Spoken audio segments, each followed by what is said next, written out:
Meal planning is important because it prevents us from being a disappointed wreck when dinner time comes around and we have no clue what to make, or even if we have the ingredients to make the meal.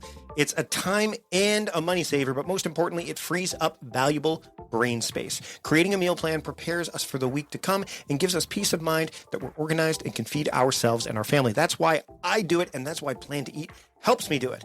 Your subscription includes access to the Plan to Eat website and fully featured mobile apps on iOS and Android.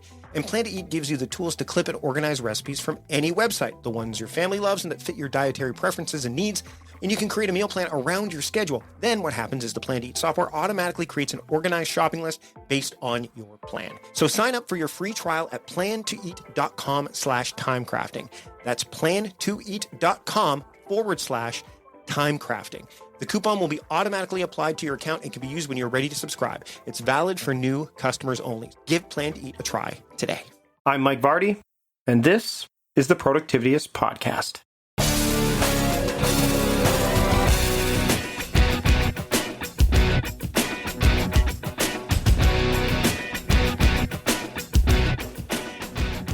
Welcome to the Productivityist Podcast. I am your host, Mike Vardy, and this week on the show, a real treat, the CEO of Evernote, Chris O'Neill.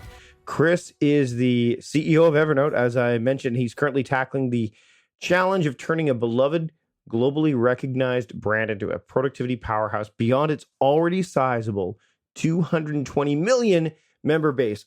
One of those members is yours truly. I've been there for a long time. Now, prior to Evernote, Chris held a variety of executive level roles at Google, coaching multiple teams to success. And he was the managing editor of Google Canada, fellow Canadian, always a great opportunity for me. I love talking to Canadians. And we talked about a lot of stuff today.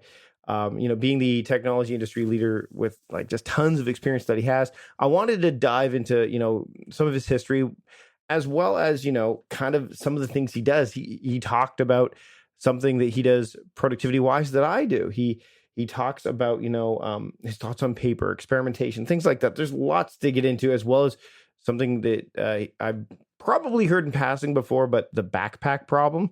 So this interview took place shortly thereafter the interview I had with Mike Williams a few weeks ago. So again, Skype just decided it didn't want to take into account the Blue Yeti microphone. So I've got to let you know that there's a bit of shallowness in my voice throughout this discussion. Again, another great discussion, and it totally sucks that there's some shallow mic noise throughout, but it doesn't detract, I believe, from the quality of the conversation. So just want to put that out there right out of the gate. And now let's get on with the show. I'd like to welcome Chris O'Neill to the Productivityist Podcast. Chris, thanks for joining me today. It's a pleasure to be here, Mike. So first off, we got all the Canadian niceties out of the way behind the scenes before we started recording.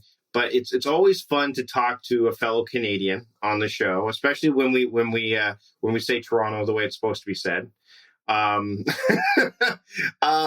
want to, before we dive into like Evernote specific stuff and some of the productivity kind of processes that you have in place, or processes, I can say, that you have in place.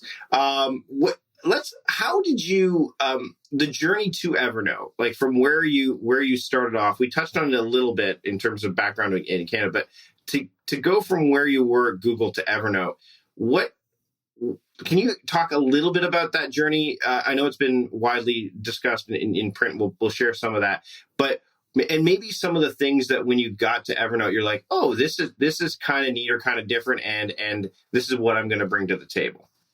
Yeah, sure. So, yeah, Mike, I grew up in very small towns in Canada, very stereotypically Canadian, played lots of hockey, ate lots of donuts, et cetera. And, I guess my journey in tech really took hold in about 1998. So I made my way to the Bay Area for what was supposed to be a couple months. And, here we are 20 years later. So it's been an amazing run. I had an intuitive sense that technology it was going to play an important part in my life, as it does in the lives of millions of people, and I really wanted to be part of it. So I was here for the first .com kind of boom, if you will. I saw before, during, and after that. Made my way to Google. A lot of my peers and friends preceded me to Google, and I was brought in at a very interesting time in 2005 when the company was, experiencing hyper growth. And really, I was hired as a bit of an experiment. I didn't have the types of background that the rest of the people at Google did, but I found my way into the company, and over the course of 10 years, had just an amazing run. I had maybe 5 or 6 different roles, including running Canada for Google, which was in many ways the highlight of a really incredible run. So I got to learn just how to scale companies really quickly, build incredible culture, keep up with the chaos, and really try to just manage it a little bit as best as you could. But really profoundly inspired by a mission that matters, and really the notion of thinking really big, and really trying to hire the best people and create the best culture to deliver against that mission. And in terms of Evernote, first off, I've been a user since 2010, and it actually did coincide with moving my family back to Canada. So as it turns out, moving across a border with family, pets, and cars creates exponentially more complexity. And I turned to Evernote actually to help manage that complexity. And then from that point, Evernote, of course, has worked its way into every ounce of both my personal and professional life. But really what I saw in Evernote was just this really incredible brand, incredible community, and a product that really had captured the world's imagination early on. And it really solved and continues to solve a pretty acute problem that we all have. We're all bombarded with information all day, and Evernote is really a bit of a superpower for me to help me deal with it. And that's really where it began and ended. Really, is at this phase of my career, I want to work on things that matter and things that I use personally, so I can make a difference. So I'll kind of pause there. I can go into more details if you're interested, but that's really the beginning of the story. So when I want to dive in a little bit more into, first off, when you first started using Evernote, you talked about the move back to Canada, and you discovered it. What were some of the things right out of the gate? How did you kind of organize it, and how did you manage your Evernote right out of the gate? If you can remember, we're talking like 8 years ago now, because I know that Evernote users and anyone who's listening that's ever used Evernote, they hear about Evernote, and then they say, oh, I've heard great things. I must get it. And then they get it, and then they go, okay. Like they don't quite know what to do with it. There's lots of material that you could look online to figure out what to do with it, but that's almost a level of over choice as well. So when you started, like we're talking, again, almost a decade ago, how did you start using it? Like, were you a tag guy? Were you a notebook? Like, how did that all come together initially? Sure. So Evernote really had incredible buzz, still does, across Google, right? Lots of senior people there started using it in around that 2009, 2010 timeframe. So I have my very first note was the welcome email from Evernote in May of 2010. And as I said, I really started to use it and dust it off in October. And in fact, it was Canadian Thanksgiving, which is earlier than American Thanksgiving in October. Yeah, we're proactive when it comes to that stuff. But it was, I actually, my very first picture, I was trying to figure out how it worked with the mobile phone. It was a picture of a centerpiece of the Thanksgiving thing, and in the background, you get a flavor, a little whiff of the complexity of my life. Like my California-born wife, really was not crazy about winter. So we stocked up on all the winter clothing, and you can see that in the background. So it really was a time of chaos for me. And really where I started to use it was all the medical records for all the kids, all the tracking all the different things that were arriving at different points. I was managing my old job and my new job. I was on a board or two at the time. So I had all these different contexts that I was switching between. And the more I used it, the more I found it could just take some stress off my mind. And it was like, okay, great. I have a punch list of all the things that need to happen, and I have a little status by each one of them. So, okay, great. We've switched the life insurance policies. We've switched all that we've had new doctors for the kids. So I had this long list of all the things that had happened. So that's where it started. From there, so I'm not a tag person. I really am more like, I'm like just use search, depend on I use some levels of notebooks and sometimes stacks, but not too familiar with that, or not too dependent upon that, rather. But what really happened from there was I started to use it for one-on-ones at work, and then I started to use it for recurring meetings, and then I used it for any commercial-related things. So managing the different accounts, whiteboard pictures. Right, we'd have quarterly. I'd have a quarterly meeting with Larry Page and the team back at headquarters. So I'd use that as an organizing tool to gather all the inputs and then work through the process there. So what became from a personal thing for me, then spread out to my family, crossed over into the workplace. I'd used it first and foremost for one-on-one, starting with my assistant. And then I found it to be valuable to be a good manager, to stay on top of the things that I had in flight with all the different people on my team. And then it just expanded. The use cases, it just expanded in many ways. But overcoming that first initial thing is both an opportunity and a challenge for us as a company. But more generally, when you're changing a habit, it's not easy, right? So you have to stick with it a little bit and read up and rely on people like yourself for very specific use cases. And that's been an amazing part of my journey here, is to really spend time with the community. And there isn't a day or a week that goes by that I don't get I'm like, oh my gosh, like, you're using it this way. That's really cool. For example, I now use it, I call it quantified gardening. I love to garden. So I take pictures of my garden, and every year I optimize based upon what I learned. It's all in Evernote. I actually, last month was my month of gardening as we're recording this. We're recording this in June. So May was, as you know, living on the west coast of Canada in Victoria, you know this. Not many people other than you that are listening may know this, but it rarely snows here, and kale can grow year round because of that. But one of the things that happened a few years ago, which again, Evernote came in handy, was I accidentally, when my wife was saying, "Can you go weed?" I accidentally pulled things that were not weeds because I did not know what they looked like. So what we did was we created a gardening notebook. We actually took pictures of each plant and identified them. So that way, when I was going out there, I could say, this is, we tagged it weed, or if it wasn't tagged weed, then I knew it wasn't a weed. And because weeds grow here, again, if it doesn't get cold enough, weeds grow just as quickly as plants. So that was my first foray into using it for gardening. I've used it for, there's a ton of things that I've used it for. And what's interesting is the logo for Evernote is an elephant, which, obviously, the idea of elephants never forget. But also, when you're taking on a tool like this, it's that old ideology of how to eat an elephant one bite at a time. If you throw everything into this at once, I think that it can become overwhelming. And for example, you talked about having it as a punch list, right? You mentioned the term punch list. Do you use Evernote for task management? Because I know that there's a lot of people that are either use it and are quite happy, or really want to use it.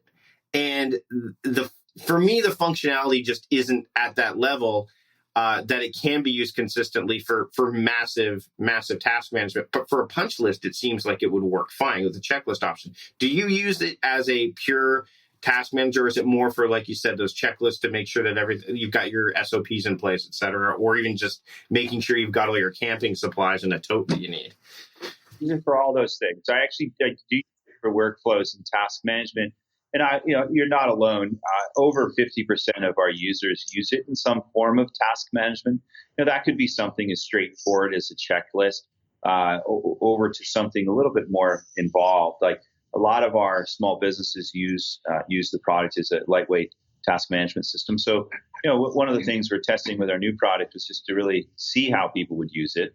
And there's an example of a hairdresser, like a person who runs a series of salons in Austin. And that business is characterized by demand to hire a lot. So she was using it as a lightweight applicant tracking system, right, where you're kind of moving things through to say, okay, this is an application, this is someone we want to interview, et cetera, all the way through. And that's pretty common. So I would agree with you that we can and we will be doing better in terms of task management and workflow.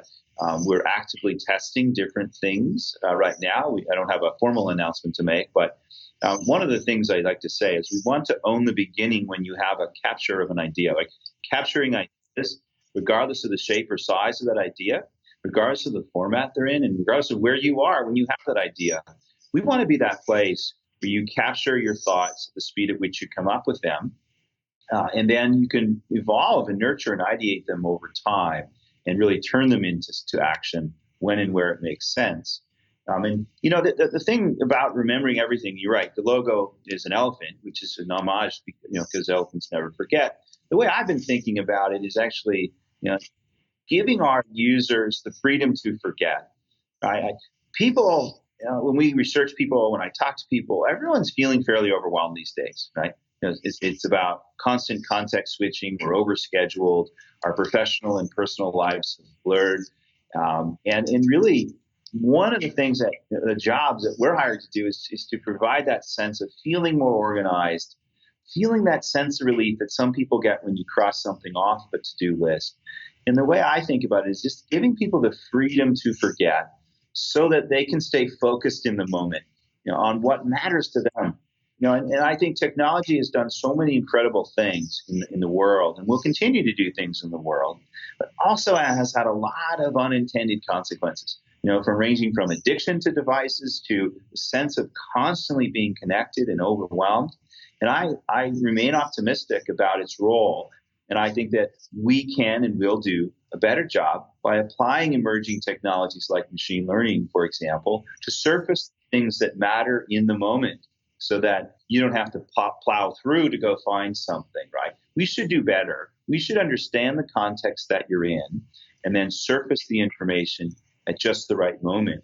Much the same way that, I have a chief of staff, and that person probably knows my context better than I know it, right? From day to day, I'm just running around from different things. And they understand the context and they say, hey, Chris, you have to follow up with this person. Or you have to do this task. Oh, gosh, you got to get to your kids' play. That's a metaphor for how I view the future of Evernote, really this understanding of the context you're in and being this like assistant, this thing that can truly understand that context and keep you focused in the moment so that it's not about productivity per se as it is about being present and making sure that you're focused on the very most important thing that matters to you at that time. So that's a little bit of a way of how I think about Evernote and technology more broadly. So it's interesting. I want to shift gears to your own productivity habits because you talked about, you're kind of moving from place to place and you've got a lot on the go. And overwhelm is definitely a huge thing for anybody, I think, no matter what their position might be.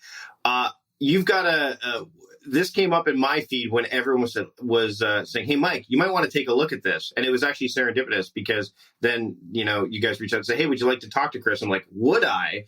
I would love to talk to him about his daily theming because it's something that's part of what I teach when I talk about time crafting is this idea of theming your days. And I'm going to link to the Fast Company article. But I want to talk about what your days looked like before you themed them and now what they look like since you started doing that. Like what has been the shift? What have you seen when you started doing that? My system just broke, to be clear. Right? I mean, CEO of a company, I'm on a publicly traded board. I have 2 kids, a wife, pets. I try to stay in shape, and other commitments, right? There's like in technology, there's this thing called the backpack problem, which basically means you can only fit so much in the backpack. So my system kind of broke, right? I had less demands on my time in the previous professional career. So I just needed to break before I then stepped back and said, okay, how is this going to work? And the theming is one of the tactics that work, and we'll get into that in a second. But really what was most important was really what I call North Star, right? Really stepping back and saying, what matters to me, not in a fluffy way, but in a deep way, right? Like what do I want to be known for? What are my commitments philanthropically? What are my commitments to my family, to my community? What are my professional goals? And I shouldn't say goals. What's overarching? What do I want to accomplish and be known for? And so often people step over, just don't think about that step. And you think about resolutions, you think about goals. The reason they fail Well, there's a zillion reasons they fail, but the biggest one, in my humble opinion, is they're not linked to something that is really intrinsically motivating to the human being, to the individual. So I actually stopped to actually do that first. So I'm pretty clear about some of those North Star things. Then you can start to say, okay, great. What are the goals that are going to move me closer to that those objectives, and some of which will take multiple years, even decades. So that's kind of where it started to be really clear, and that's important. So I then from there you then have a system, right? And a system, I use a modified getting things done system, where and I can walk through that if you're interested. But it really has to do with trusting a system, right? So yes, of course, I use Evernote for it to capture things whenever and wherever I need them, and then evolve them over time. I have a system which involves theming my days. Not that I slavishly stick to them, but it really helps. So when my assistant's trying to schedule things, she knows that Monday is the business day. It's when I do meetings with my team, when I try to do as many one-on-ones as I can. Friday's like a free-for-all day. Thursday is more like culture and hiring. So it just gives some efficiency so that we minimize the context switching, because context switching and this false sense of multitasking really kills productivity, right? Especially if you talk to a programmer, right? In some cases, just one little interruption can ruin a whole day. But in my case, what I'm trying to do is minimize the context switching across the different courses of the day. And then one of the things I try to do is, what's the next action for any specific goal? So if I'm trying to make a hire, what's the next action I need to do? Do I need to make a call to do a back channel reference? Do I need to provide feedback? What is that next step? The last thing that's part of my system is really this notion of experimentation. I do this physically. I do it with food. And I do it with pretty much all aspects of my life, including how I try to encourage my children to do certain things, or I'm always experimenting with different approaches. And this was inspired actually by a former colleague at Google named Matt Cutts, who really talks about 30-day challenges. So I'm always doing some form of a 30-day challenge, whether it's exercise or meditation or food, like cutting out sugar. I take October completely off of alcohol. And this year I actually decided to do it again in February because I felt so good.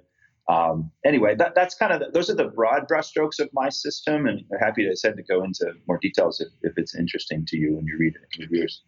Well, we talk about resolutions, and I bristled at those because I'm not a fan of resolutions at all. I think that people they make them too big. They tend to think that they can stretch them for the 365 days, which is both, of course, a very long period of time, and when you think about it, a very short period of time, depending on your perspective. I love the idea. I mean, I've been theming my days for a very long time, and you're right. I think that the when people are trying to adopt something like this.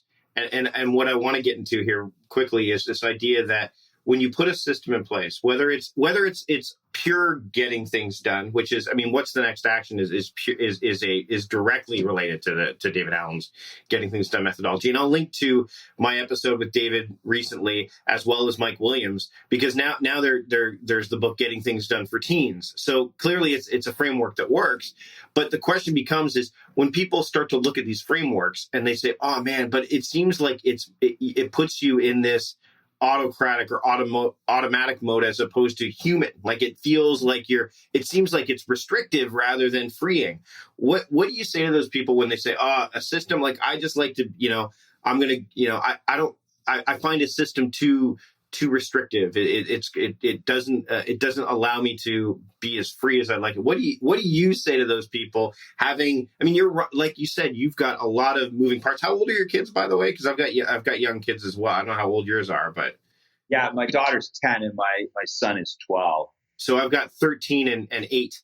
So yeah, like you've got these kids that are at they're not, it's not like they're out of the house or anything like that. No, they're very young. They're at that really middle age there. So what do you say to people who are saying, yeah, systems, I don't really, a framework for me, it just doesn't seem like it's going to be the way to go. What would you say to them?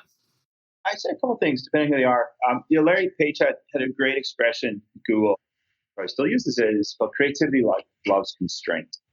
Yeah, and that's true of a lot. If you talk to the leaders at DreamWorks, I had an interesting interaction with them recently, and someone asked the question, "How do you manage creative people?" He really boiled it down to two things. He said, you have to let them roam and give them a deadline. If you look at music, if you look at art, if you look at anything that is worthwhile in the world, the notion of creativity liking constraint is actually right. So jazz musicians, right? Everyone thinks they just kind of improvise. They actually are very, very rigid in terms of structure that then allows the improvisation to happen. One of the best football coaches of all time, this guy Vince Lombardi, right? He had a system, right? He had this play called the sweep, and his team perfected that sweep.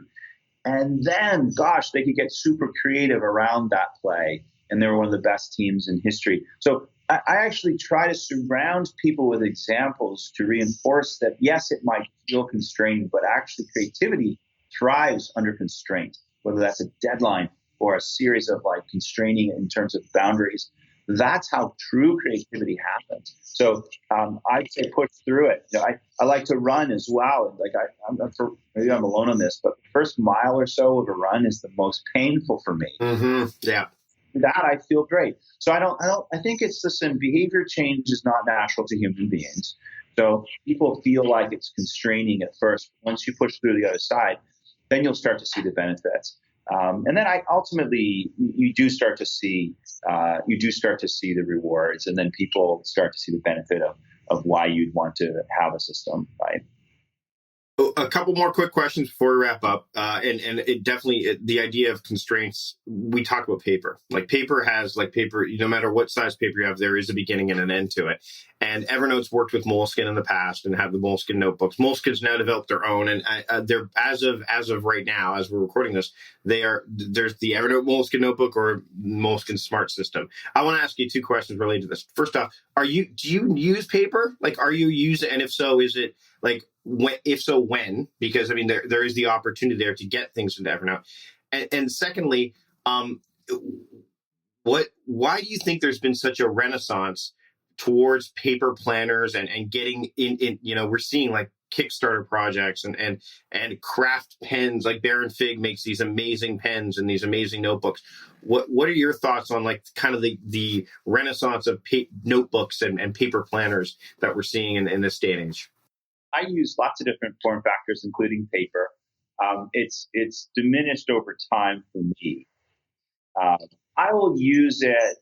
I usually use paper when I want to freeform think and draw. So I'm a pretty visual thinker, and I like to map things out. So I like to mind map. So sometimes I do that with my iPad. But if I'm on an airplane, for example, it's just uninterrupted time for me to actually use paper and draw. But to your question about why the resurgence is actually there's science here that your writing, the act of writing, activates multiple parts of your brain. Therefore, it actually helps trigger recall. And the other, probably even more profound thing that's going on when you're actually writing is when you type, you're generally just kind of transcribing. You're not really processing the information as it comes in. When you're writing, you're actually distilling the information and you're accelerating the recall process early or cementing it into your brain. So you're not just transcribing, you're actually looking for the themes, which allow a mental handle to then recall later. So there's no surprise to me. I think that there can be the best of both worlds. So whenever I do draw on paper, I of course take a picture and get it into Evernote, and you can then. So you can kind of have the best of both worlds here. So I don't think it's a complete surprise. The science is on the side of really ingestion by using writing. So as Evernote has evolved, I've been using it since June 28th, 2008, which is, it's over a decade now, which I'm like, wow. Uh, as this is airing. We've seen things like the store and a bunch of other things and it's been since streamlined. What does if people are looking to get into Evernote now and they're seeing, as you walk through, you've had pricing changes and all that stuff. It's been a journey for the company. It's been a journey for you. What, people who want to get into it now, what are some of the things, without obviously revealing stuff you can't reveal, that they can expect to see, because there's so many options now. There never used to be. Like OneNote was widely, kind of pushed off to the corner by Microsoft, and now they're definitely they realized what they had all along, largely thanks to you guys, and are like, oh, and then Apple's got Apple Notes, and then there's smaller third-party developers like Bear. So it's not as if there is a lack of competition now. What can people expect from Evernote in the future that's going to keep them really, because you guys are still the standard bearer? We created the category. Growth of the company is incredibly healthy. Globally, over 80% of our users are outside of the U.S. Over half are speaking a non-English language. So there's just an enormous amount of growth. But you're right on the category leader thing. Look, we're not the only game in town, and that's the way the world works, right? This is a pretty big problem, right? Everyone's dealing with this problem of overload. And we can expect to see other people be inspired by our leadership and then try to replicate aspects of that. So I think, like, first principles, a lot of what I've been really maniacally obsessed upon is the quality of the product.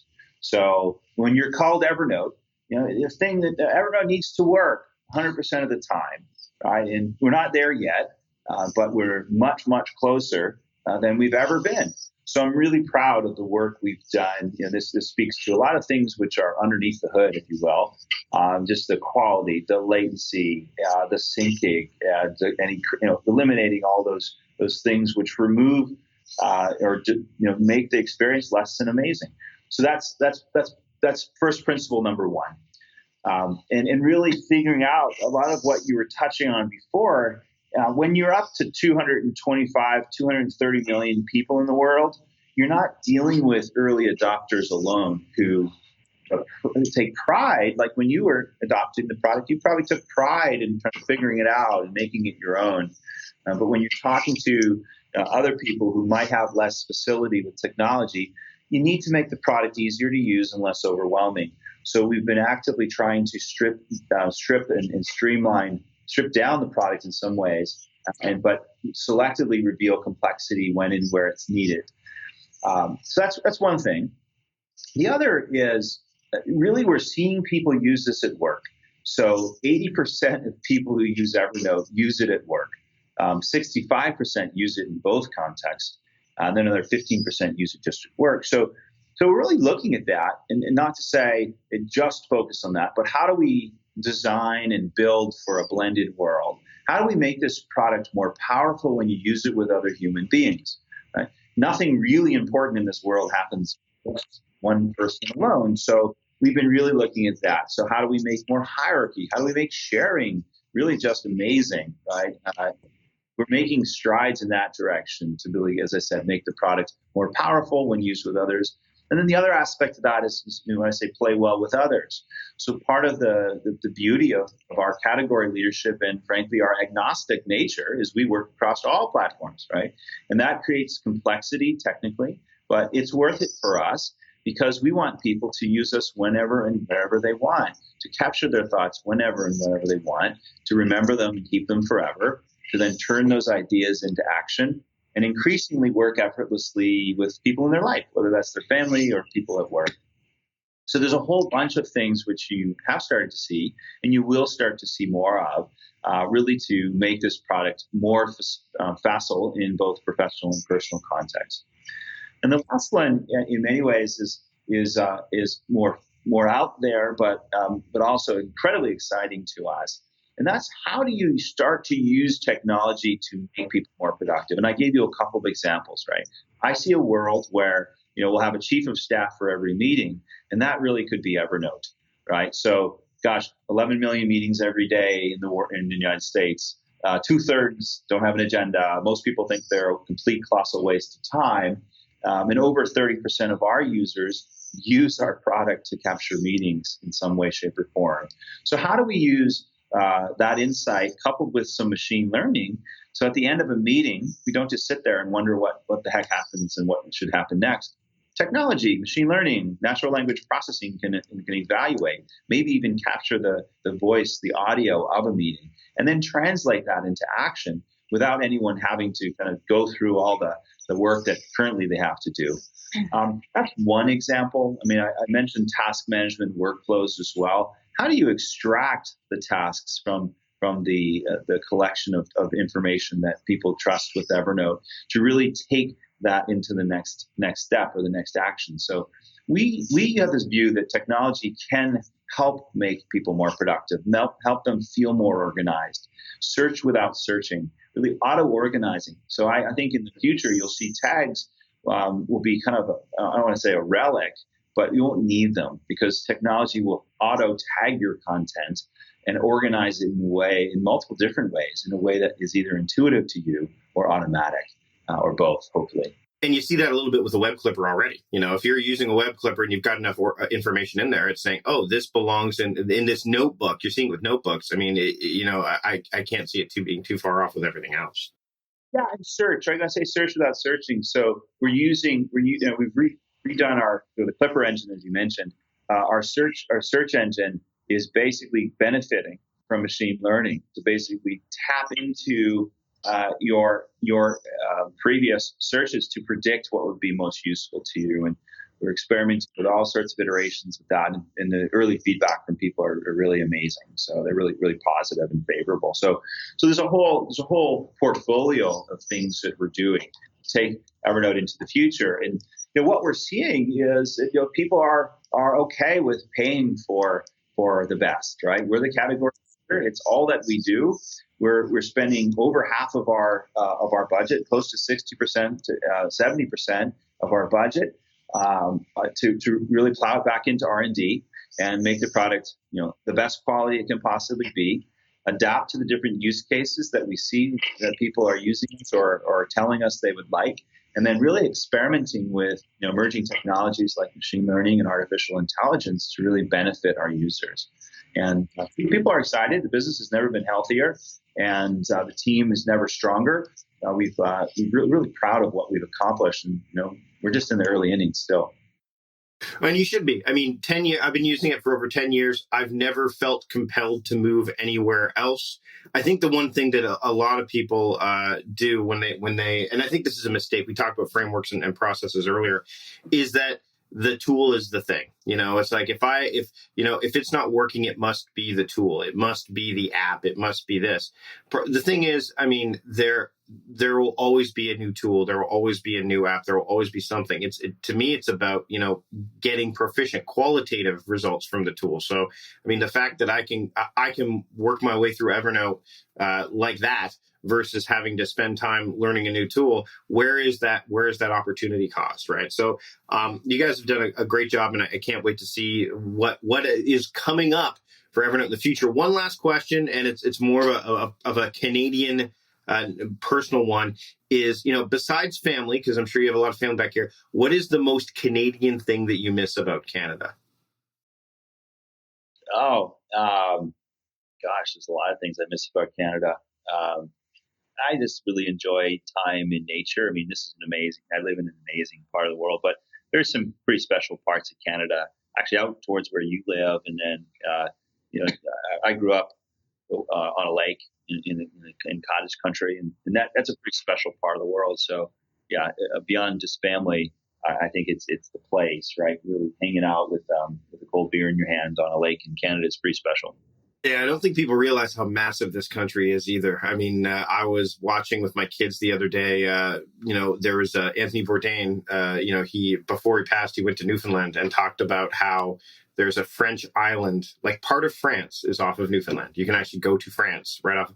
And my kids and I are on the West Coast. Wouldn't it be awesome to do a cross Canada road trip? My kids are enthralled with the idea. They want to go to places like Tobermory, Ontario, where there's sunken ships. My wife is less thrilled about the notion of driving across Canada because it is very big, second largest country on the planet. But I mean, there's a lot to love here. And again, Chris, this has been a great conversation. I really appreciate you taking the time today. Where can people find out more? I mean, I'm going to link to Evernote, obviously, because that's where you are. But where can people hear more from you personally? Yeah, sure. So I post regularly on our blog. You can follow me on Twitter at CRONEILL. That's probably my main public-facing thing. It's on Twitter. Awesome. Chris, thanks so much for joining me today on the Productivity Podcast. My pleasure, Mike. You have a great day. And there you have it. Chris O'Neill. What a great conversation. It's always great when I get to talk to people who are, visionaries in their field, especially if they're using something that I've been using. I mean, again, we look back to some of the other people I've talked to. I've talked to Andrew Sinkoff on the show before, which is in the show notes. By the way, all the show notes you could find on the website. If you're going to be listening to this on your podcast catcher, of course, you can get the show notes right there. But if you go to the website, go to productivityist.com, mouthful to say still, podcast 208. That's the URL you're going to want to go to. And you can get all the show notes there. You can subscribe to the show there. You can share the show there. You can do all that stuff. And by the way, if you're subscribing to the show, I'd love to get a rating and review from you in iTunes or wherever you're listening to the podcast. Actually, I should say in the Apple Podcasts app now, not iTunes, the Apple Podcasts app. Again, a great time chatting with Chris this week. I really look forward to the chance that we can do that again. Big thanks to John Polstra for putting this show together. He's the producer of the show, and week in and week out, he takes care of business. And thanks to you for listening. Really do appreciate it, and I hope you'll be back next week when I bring you another exciting episode of the Productivityist Podcast. Until then, I'm Mike Vardy, the founder of Productivityist, reminding you to stop guessing and start going.